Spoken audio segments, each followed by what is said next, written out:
A woman's beauty, put down or power source. For the Greeks, beauty was a virtue, a kind of excellence. Persons then were assumed to be what we now have to call, lamely, enviously, whole persons. If it did occur to the Greeks to distinguish between a person's inside and outside, they still expected that inner beauty would be matched by beauty of the other kind. The well-born young Athenians who gathered around Socrates found it quite paradoxical that their hero was so intelligent, so brave, so honorable, so seductive, and so ugly. One of Socrates' main pedagogical acts was to be ugly and teach those innocent, no doubt splendid-looking disciples of his how full of paradoxes life really is. They may have resisted Socrates' lesson. We do not. Several thousand years later, we are more wary of the enchantments of beauty. Being beautiful no longer speaks, presumptively, for the worth of a whole person. We not only split off with the greatest facility the inside, character, intellect, from the outside, looks, but we are actually surprised when someone who is beautiful is also intelligent, talented, good. It was principally the influence of Christianity that deprived beauty of the central place it had in classical ideals of human excellence. By limited excellence, virtus in Latin, to moral virtue only, Christianity set beauty adrift as an alienated, arbitrary, superficial enchantment. And beauty has continued to lose prestige. For close to 2 centuries, it has become a convention to attribute beauty to only one of the two sexes, the sex which, however fair, is always second. Associating beauty with women has put beauty even further on the defensive morally. A beautiful woman, we say in English, but a handsome man. Handsome is the masculine equivalent of and refusal of a compliment which has accumulated certain demeaning overtones by being reserved for women only.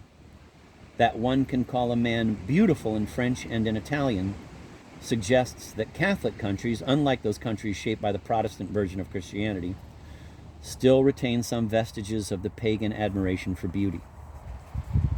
But the difference, if one exists, is of degree only. In every modern country that is Christian or post-Christian, women are the beautiful sex, to the detriment of the notion of beauty as well as of women. To be called beautiful is thought to name something essential to women's character and concerns, in contrast to men whose essence is to be strong or effective or competent.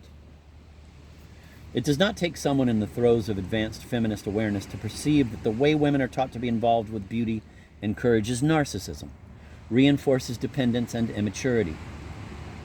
Everybody, women and men, knows that, for it is everybody, a whole society, that has identified being feminine with caring about how one looks, in contrast to being masculine, which is identified with caring about one is and does, and only secondarily, if at all, about how one looks. Given these stereotypes, it is no wonder that beauty enjoys, at best, a rather mixed reputation. It is not, of course, the desire to be beautiful that is wrong, but the obligation to be or to try. What is accepted by most women as a flattering idealization of their sex is a way of making women feel inferior to what they actually are, or normally grow to be. I'm going to start from the beginning of that paragraph again. It is not, of course, the desire to be beautiful that is wrong, but the obligation to be, or to try. What is accepted by most women as a flattering idealization of their sex is a way of making women feel inferior to what they actually are, or normally grow to be. For the ideal of beauty is administered as a form of self-oppression. Women are taught to see their bodies in parts and to evaluate each part separately. Breasts, feet, hips, waistline, neck, eyes, nose, complexion, hair, and so on. Each in turn is submitted to an anxious, fretful, often despairing scrutiny. Even if some pass muster, some will always be found wanting. Nothing less than perfection will do. In men, good looks is a whole, something taken in at a glance. It does not need to be confirmed by giving measurements of different regions of the body. Nobody encourages a man to dissect his appearance feature by feature. As for perfection, that is considered trivial, almost unmanly. Indeed, in the ideally good-looking man, a small imperfection or blemish is considered positively desirable. According to one movie critic, a woman, who was a declared Robert Redford fan, it is having that cluster of skin-colored moles on one cheek that saves Redford from being merely a pretty face. Think of the depreciation of women as well as of beauty that is implied in that judgment. Quote, "The privileges of beauty are immense," end of quote, said Cocteau. To be sure, beauty is a form of power, and deservedly so. What is lamentable is that it is the only form of power that most women are encouraged to seek.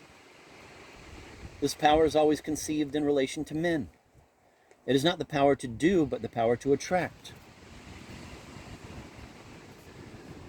It is a power that negates itself. For this power is not one that can be chosen freely, at least not by women, or renounced without social censure.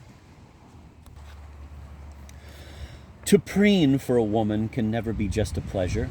It is also a duty. It is her work.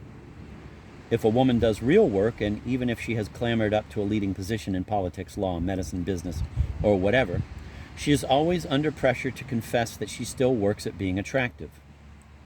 But insofar as she is keeping up as one of the fair sex, she brings under suspicion her very capacity to be objective, professional, authoritative, thoughtful. Damned if they do, women are, and damned if they don't. One could hardly ask for more important evidence of the dangers of considering persons as split between what is inside and what is outside than that interminable half-comic, half-tragic tale, The Oppression of Women. How easy it is to start off by defining women as caretakers of their surfaces, and then to disparage them or find them adorable for being superficial. It is a crude trap, and it has worked for too long. But to get out of the trap requires that women get some critical distance from that excellence and privilege which is beauty. Enough distance to see how much beauty itself has been abridged in order to prop up the mythology of the feminine. There should be a way of saving beauty from women and for them. 1975.